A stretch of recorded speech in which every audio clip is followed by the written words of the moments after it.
OK, all set. Bonjour à tout le monde. C'est encore un plaisir pour moi pour participer avec vous dans la série de présentations hebdomadaires. Je suis Corfona. Aujourd'hui, je vais parler des délires ou encore le délirium. Euh, les délires sont classiques, peuvent être définis comme un syndrome neuropsychiatrique qui est encore appelé un état confusionnel ou encore un état de dérangement au niveau du cerveau qui est surtout retrouvé chez les patients qui sont malades. Et certaines fois, les délires euh, peuvent être diagnostiqués comme des pathologies psychiatriques. C'est pour cela que nous allons faire un rappel sur comment faire l'évaluation des délires et comment pouvoir identifier et traiter les délires. Selon le diagnostic manuel et statistique de la quatrième sortie, les délires peuvent être définis comme un changement aigu au niveau de l'état de conscience qui va aboutir à une réduction de l'habilité de se focaliser ou encore de maintenir l'attention. Ou encore, c'est peut-être un changement de l'état de la conscience avec des troubles perceptifs qui ne sont pas dus à des pathologies préexistantes qui étaient déjà connues chez le patient ou encore ceci peut faire partie de l'évolution de la démence. C'est surtout un changement qui apparaît dans une période très courte et qui tend à fluctuer. C'est ça le mot important, c'est la fluctuation de l'état de conscience qui peut apparaître au cours d'une journée ou encore au cours de la nuit chez un patient qui avait un état de conscience basal plus ou moins normal. Et surtout, vous allez surtout retrouver des éléments clés au cours de l'histoire, de l'examen physique, en examinant les données paracliniques chez le patient. On va trouver surtout des perturbations qui peuvent être liées à la pathophysiologie ou encore à la conséquence d'autres pathologies médicales ou chirurgicales aboutissant à la délire. En termes d'épidémiologie, on a remarqué plus de 40% des patients qui sont hospitalisés et âgés de 65 ans vont développer une forme de délirium au cours de leur hospitalisation.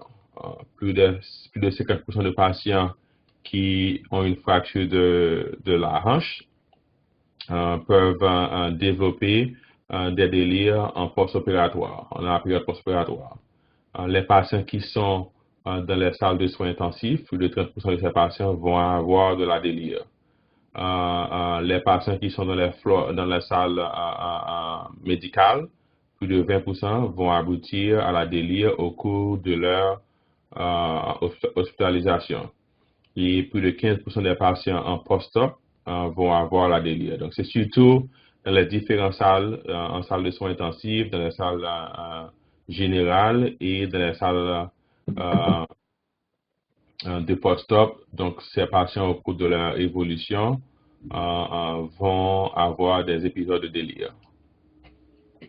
Les caractéristiques cliniques qu'on va surtout rencontrer chez un patient qui souffre de la délire, c'est surtout le développement aigu. C'est-à-dire, le syndrome va apparaître dans les heures ou les jours après l'hospitalisation. Ceci va être caractérisé par une fluctuation de l'état de conscience. Donc, des fois, la famille va vous dire que ses proches, à un moment donné, étaient complètement OK.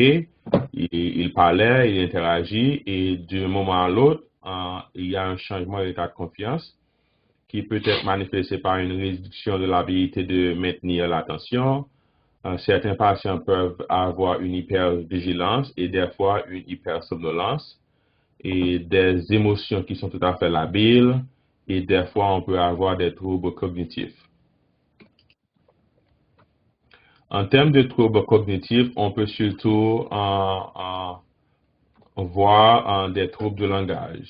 Ce sont des patients qui vont avoir des difficultés pour pouvoir trouver les mots adéquats ils ne peuvent pas lire ou encore faire une corrélation entre ce que, si vous donnez un papier à ces patients pour pouvoir lire, ils vont avoir des mots en forme de salade, des jargons incompréhensibles. Donc, certaines fois, on peut penser même c'est un patient qui fait un accident cérébrovasculaire. Le langage va être incohérent, désorganisé. Des fois, on va avoir des problèmes avec de la mémoire à court terme.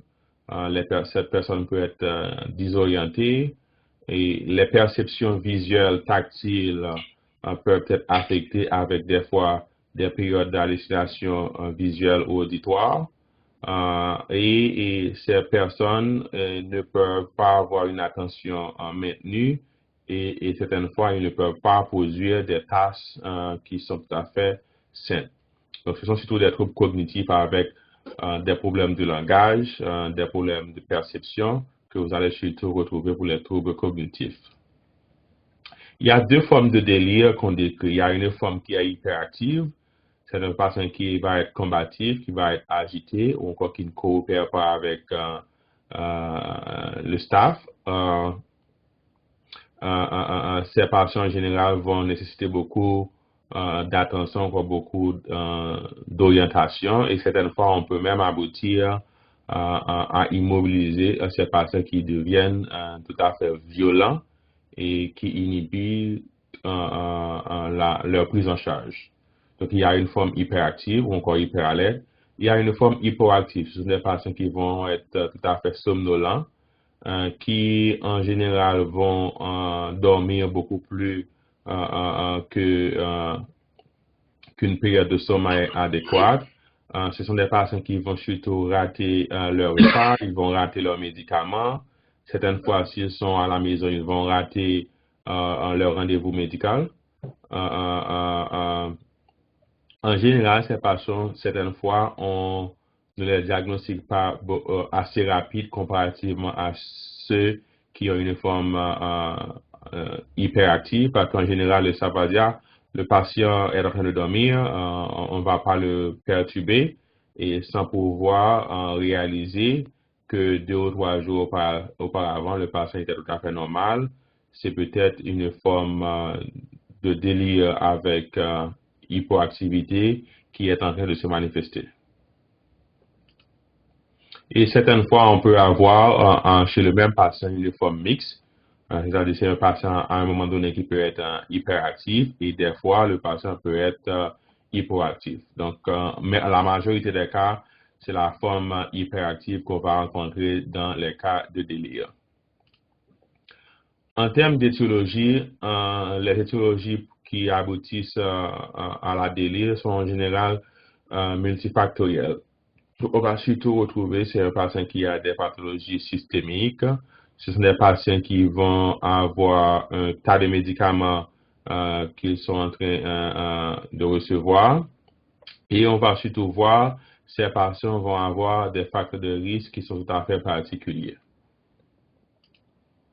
Les médicaments en général, parce qu'à l'hôpital, on va tendance à médiquer ou encore introduire de nouveaux médicaments. Certaines fois, il va y avoir des médicaments qu'on va arrêter que le patient auparavant consommait. Certaines fois, ce sont des patients qui vont venir, que ce soit à la maison ou encore dans les centres à long terme. Et s'il y a une discrépancie entre les médicaments qu'ils recevaient et des fois, même s'il y a une réduction ou une augmentation de dose des médicaments qu'ils recevaient, ceci peut aboutir à la délire. Et en termes de médicaments, ce sont surtout les médicaments qui vont avoir des effets au niveau du système cérébrovasculaire, système nerveux central, comme la digoxine. C'est un médicament qui a un index thérapeutique qui est très étroit. Donc, si vous avez une toxicité avec la digoxine, la théophiline, la cimétidine qui est probablement plus utilisée en Haïti maintenant et beaucoup moins aux États-Unis, je pense qu'on appelle le Tegamet, les stéroïdes, beaucoup de patients qui sont asthmatiques, qui ont la bronchopathie obstructive, qui vont recevoir des stéroïdes, peuvent avoir des troubles cognitifs après avoir reçu ces médicaments. les tricycliques comme la méthylptyline, les Lavil, tous ces médicaments peuvent avoir des effets toxiques au niveau du système nerveux central. L'administration des opiacés, comme la morphine, la codéine, tous ces médicaments qu'on va principalement administrer des patients, que ce soit dans les salles médicales ou encore dans les salles chirurgicales avec de la douleur, qui fait maintenant partie des signes vitaux des patients ici aux États-Unis. Donc, l'administration de ces opiacés peut aboutir à des formes de délirium. Les stéroïdes, les anticholinergiques, les sédatives comme les benzodiazépines, le Valium, l'Ativan, le Xanax, tous ces médicaments peuvent, que ce soit inhibés ou encore, aboutir à une forme d'hyperagitation. Et surtout, les anticonvulsivants, les antiépileptiques, certains de médicaments peuvent aboutir à des formes de délire. Donc, l'une des choses qu'on va faire au cours de votre évaluation, c'est surtout de réviser la liste des médicaments que le patient prenait avant son arrivée à l'hôpital ou encore s'il y a eu de nouveaux médicaments administrés à ces patients au cours de leur hospitalisation. Il y a les antihistamines comme la Benadryl, les antihypertenseurs, les antidépresseurs, certains antibiotiques comme la pénicilline, les céphalosporines ou encore la fluoroquinolone peuvent aboutir à ce genre de perturbations cognitives. En termes de facteurs de risque, on va surtout retrouver les formes de délire aigu encore chez les patients qui sont âgés de plus de 60 ans. C'est beaucoup plus commun on rapporte que c'est beaucoup plus commun chez les hommes, mais moi-même dans mon expérience, c'est beaucoup plus chez les femmes au cours de l'hospitalisation que je vais rencontrer ces formes de délire. C'est les patients qui d'abord ont des problèmes visuels. Si vous avez le glaucome, le cataracte, certains de patients sont prédisposés à avoir des délires au cours de leur hospitalisation. Tous patients qui ont eu des problèmes neurologiques comme antécédents, s'ils ont eu des antécédents de tumeurs cérébrales, de vasculite, s'ils ont la démence en forme d'Alzheimer, certains de patients qui déjà ont des cicatrices, des problèmes neurologiques sont beaucoup plus à risque pour développer la délire. Toutes les pathologies médicales dans leur forme sévère, que ce soit une infection, une pneumonie,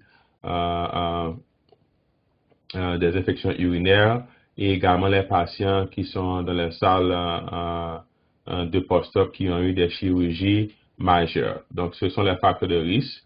Les médicaments, encore les maladies sévères aiguës, si vous êtes hospitalisé dans les salles de soins intensifs, les infections urinaires, si vous avez des troubles électrolytaires comme l'hyponatrémie, l'hypernatrémie, l'hypoglycémie, n'importe quelle pathologie qui peut aboutir à une diminution de l'oxygène sanguin, l'oxygénation, l'hypoxémie, les états de choc avec hypoperfusion cérébrale, les anémies aiguës ou encore sévères et principalement la douleur. Tous ces éléments, que ce soit vont aboutir avec des dysfonctionnements des organes principaux comme le cerveau, le cœur et également toutes les autres pathologies médicales qui peuvent aboutir à une perturbation de la perception du patient peut aboutir à la délire.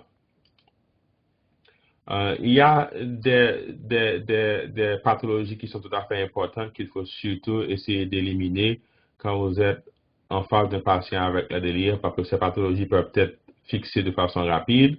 Quelqu'un qui a l'encéphalopathie de Wernicke avec une carence de thiamine, donc ce genre de pathologies peuvent aboutir avec des états de confusion, d'agitation ou encore des troubles du comportement.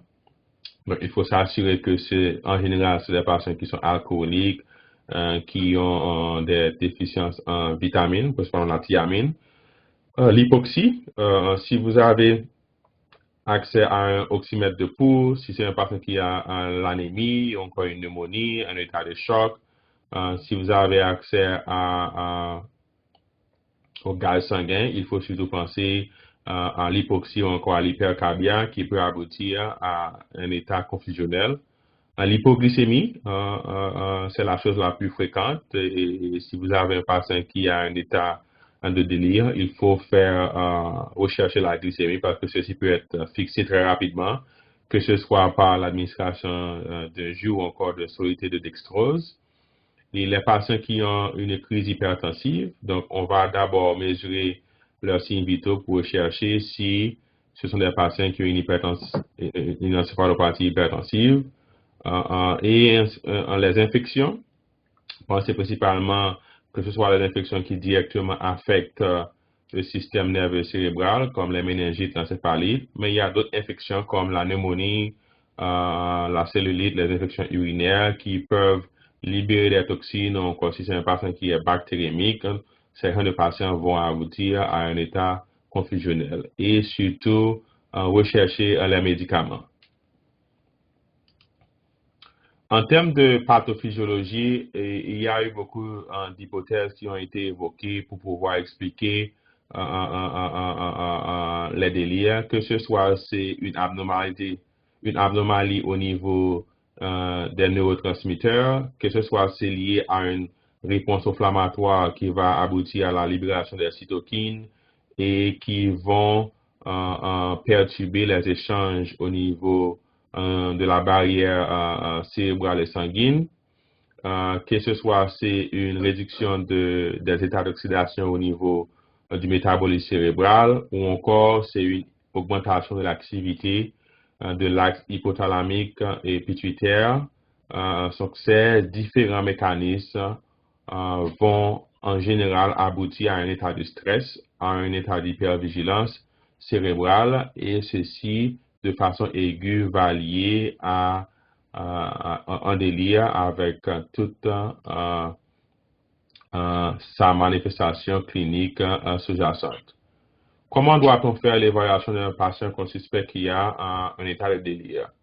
On doit surtout porter attention à l'état de conscience de la patiente et savoir et poser des questions à la famille. Regarder l'intervalle ou encore l'évolution des signes que le patient va présenter.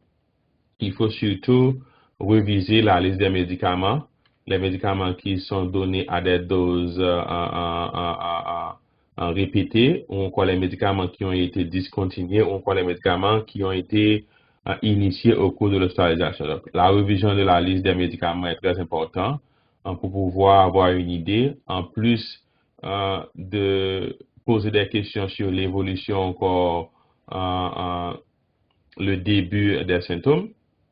Il faut surtout rechercher s'il y a une pathologie médicale sous-jacente qui peut principalement expliquer ce changement au niveau de l'état de conscience, principalement les troubles électrolytaires, les infections, les changements métaboliques. Et il faut surtout penser à faire un dépistage ou encore prendre l'histoire sur l'utilisation des médicaments à potentiel d'abus ou encore de dépendance, que ce soit l'alcool, les opiacés comme l'héroïne et que ce soit c'est une forme d'intoxication ou encore c'est un retrait que le patient peut présenter au cours de son hospitalisation. Si vous avez un patient qui est addicté aux opiacés, maintenant qui est hospitalisé pendant 2 ou 3 jours, qui n'a pas accès à ces médicaments, il faut surtout penser à un état de sevrage ou retrait au cours de l'hospitalisation durant votre évaluation. Des fois, on va faire la révision des tests paracliniques qui ont été faits pour ce patient, que ce soit les examens de laboratoire ou encore les examens radiographiques. Si c'est un patient qui a un accident cérébrovasculaire, si c'est un patient qui a une pneumonie, si c'est un patient qui a une fracture ou encore qui est en état post-op. Donc, il faut surtout réviser ces données paracliniques des fois qui peuvent vous donner une idée de la cause sous-jacente de la délire. Et en examinant le patient, il faut porter beaucoup d'attention sur son attention, sur sa capacité de concentrer, si c'est un patient qui est somnolent ou pas, évaluer l'humeur de la patiente, également les fonctions supérieures comme les fonctions exécutives, et évaluer leur mémoire à court terme en posant des questions pour pouvoir savoir si le patient non seulement peut porter attention, mais également peut mémoriser certains mots, certaines questions. Et si vous avez le temps, on peut toujours faire un examen mini-mental. Et des fois, si c'est un patient qui, à la base, avait une démence avancée, on peut ne pas trouver beaucoup d'informations en examinant ou encore en questionnant le patient. On doit surtout se référer au staff soignant. S'il y a la présence, si les membres de la famille sont présents, on peut toujours leur poser des questions pour pouvoir avoir une idée de l'état de base du patient. En termes d'examen, l'examen sera surtout un examen clinique en faisant un examen mental qui n'est pas tout à fait sensible pour pouvoir faire le diagnostic du délirium, mais si vous faisiez ce test à répétition à des heures ou encore à des jours différents, ceci peut vous donner une idée de l'évolution du patient tout en ayant soin de traiter toute autre pathologie sous-jacente que vous pouvez rencontrer. On peut toujours demander aux patients de pouvoir faire des soustractions, ce qu'on appelle les séries de 7. Demander aux patients que si je vous donne $100 et je retiens $7, combien que vous avez, et continuer à faire cette répétition. On peut toujours poser des questions en termes d'orientation pour savoir si le patient sait où il est, dans quel état il est, ou encore des choses que vous espérez que toute personne qui a un état mental cognitif adéquat doit pouvoir répondre.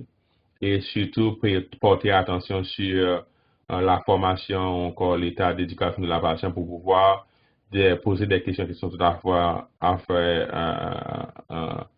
culturellement relatives. Et on peut des fois demander à des patients de répéter des mots que vous pensez que toute personne par rapport à leur éducation doit pouvoir épeler. Et aux États-Unis, on utilise le mot wall, qu'on demande aux patients de faire l'épellation de façon avancée ou encore de façon rétroactive. Et des fois, on peut demander des patients de faire des décomptes en faisant des soustractions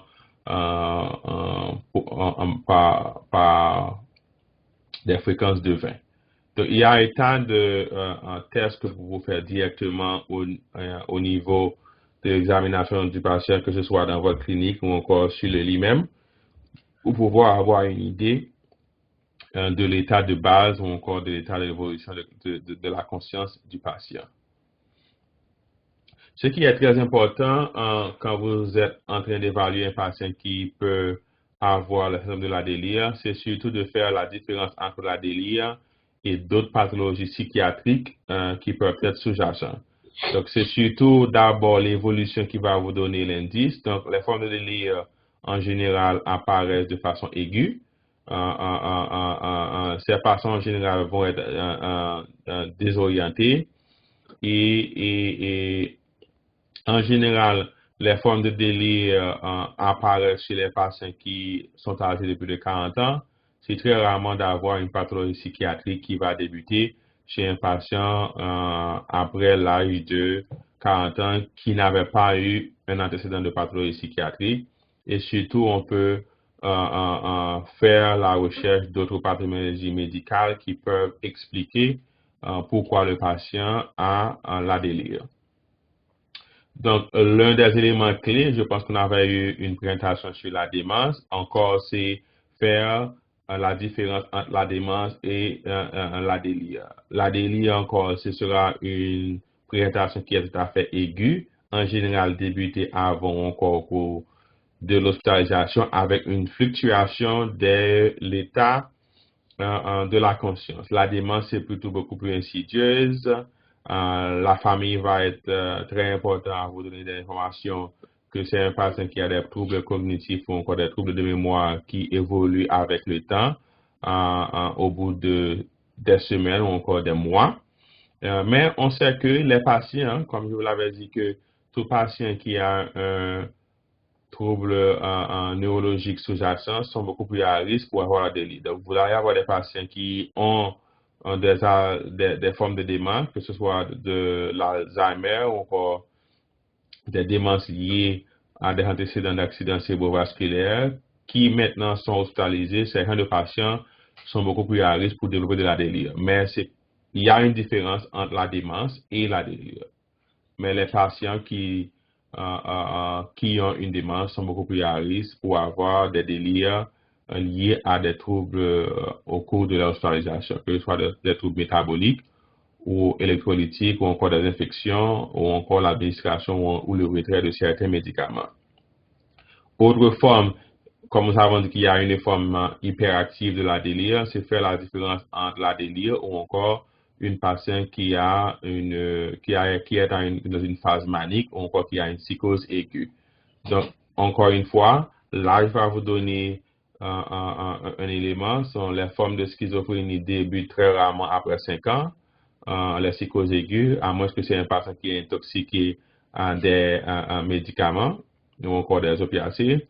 Très rarement que vous allez rencontrer des hallucinations auditives et qui sont beaucoup plus fréquents chez les patients qui ont la schizophrénie comparativement aux hallucinations visuelles que vous allez rencontrer chez les patients qui ont la délire.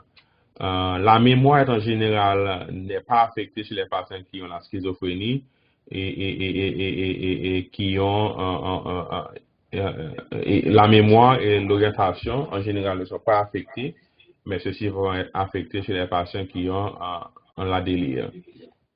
Et les patients qui ont la schizophrénie ne vont pas avoir des troubles de langage. Ils peuvent, par exemple, avoir un langage qui est pressuré, mais les mots vont sortir de façon adéquate comparativement aux personnes qui ont la délire. Et au cours de la journée, ce qui est clair avec la délire, il n'y aura pas de fluctuation de l'état de la mémoire, de l'état de la conscience, de la concentration avec les patients qui ont une psychose ou encore qui sont maniaques avec la schizophrénie. De même qu'il y a une forme hypoactive pour la délire, donc il faut faire la différence avec les patients qui ont un état dépressif.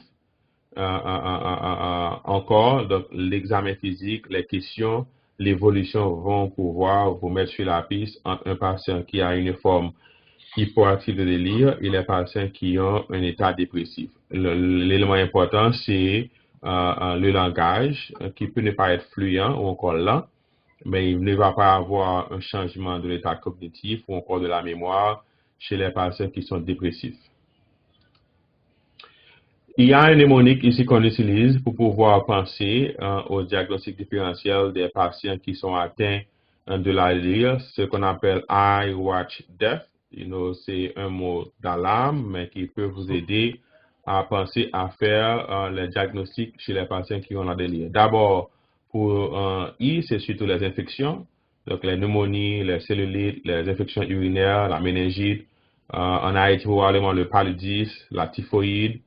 Certaines infections peuvent aboutir les otites. Il faut penser à les rechercher. Les retraits de médicaments ou encore de substances toxiques comme les retraits des benzodiazépines, des opiacés, les pathologies métaboliques aiguës comme l'acidocétose diabétique, l'hyponatrémie, l'hypernatrémie, tout ceci peut aboutir à de la délire, les cas de trauma, et on va surtout rencontrer les délires de les formes chez les patients post-op. Toutes les pathologies qui peuvent affecter le système nerveux cérébral central, les infections, les strokes, les cas de crise épileptique ou encore en état post-ictal, toutes pathologies qui peuvent aboutir à une hypoxie, principalement les états de choc, les pathologies pulmonaires, certaines fois les cas de déficience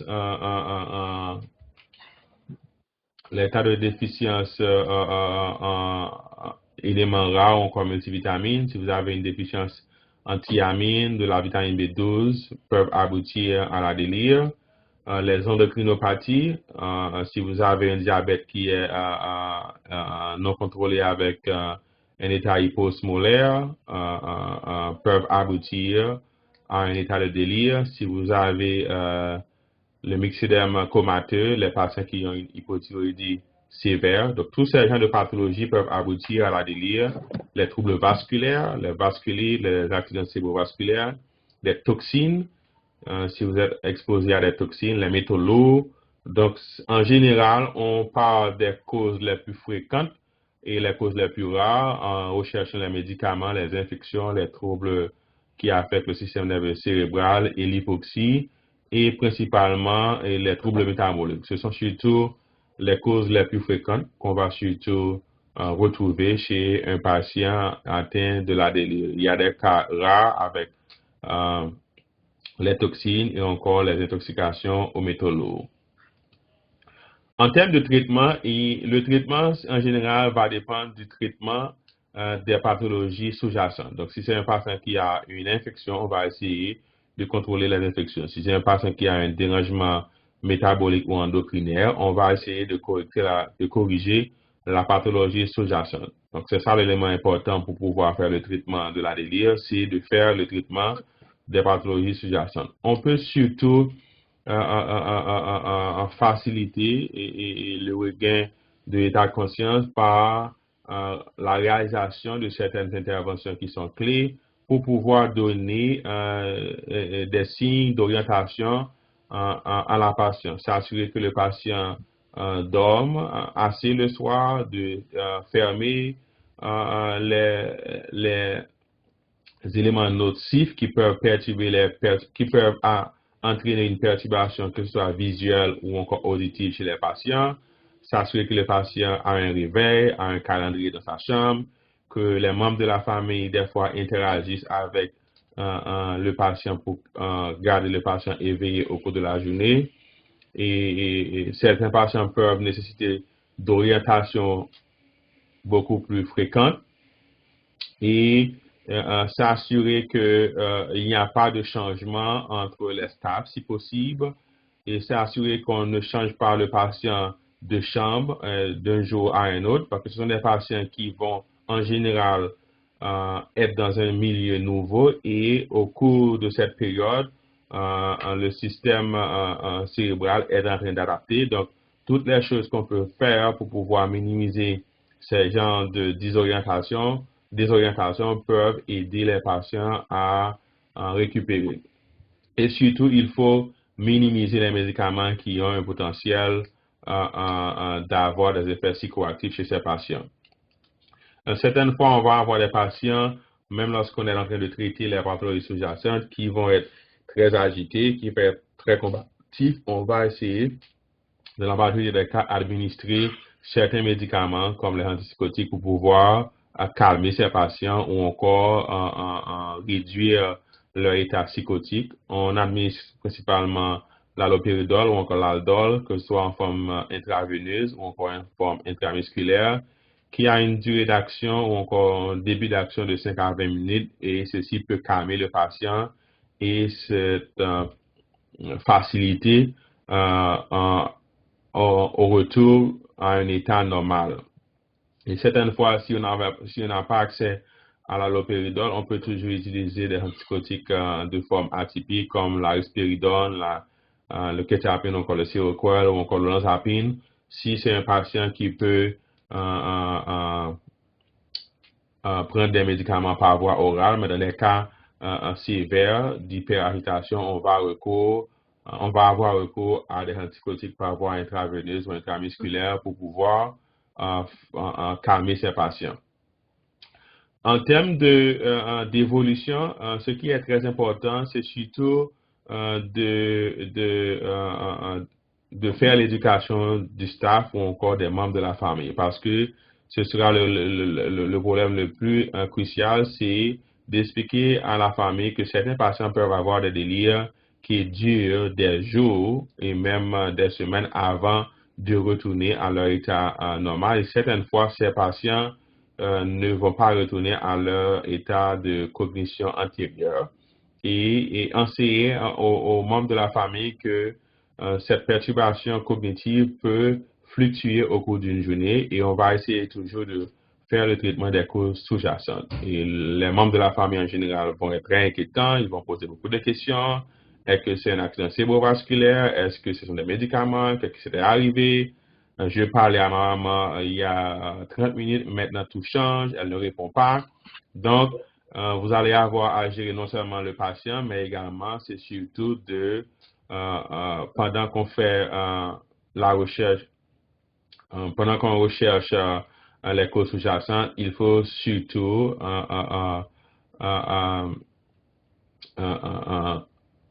faire l'éducation des patients et des membres de la famille et leur assurer que ceci peut prendre du temps. Cela varie avec les patients. Plus vous avez des facteurs de risque, plus vous êtes dans un état critique avec des pathologies médicales ou encore chirurgicales, plus vous avez de la douleur, c'est plus que ces patients vont avoir une délire qui peut être qui peut durer beaucoup longtemps. Et certaines fois, il va y avoir des patients qui vont avoir des états de perturbation cognitive qui ne vont pas retourner à leur état de base. Et encore, comme je vous l'ai dit, c'est faire l'éducation des membres de la famille pour leur expliquer ce qui est en train d'arriver et leur donner une estimation du nombre de jours ou encore d'heures que vous pensez que ce patient peut retourner à l'état de base. Et certains de patients qui ont des délires au cours de l'hospitalisation, en général, ces patients sont beaucoup plus à risque dans d'autres hospitalisations ultérieures pour développer de la délire. Donc, on va rencontrer des patients qui, une fois étaient arrivés avec une fracture de la hanche qui va avoir de la délire, une autre fois qui va venir avec une pathologie médicale comme une pneumonie. Ces gens de patients, en général, vous allez voir, et le personnel soignant va les reconnaître très rapidement parce que durant chaque hospitalisation, même lorsqu'ils ont été traités pour leur pathologie initiale, leur durée d'hospitalisation va être prolongée parce que ces patients sont surtout à risque pour développer la délire qui peut prendre des jours avant même de retourner à l'état de base.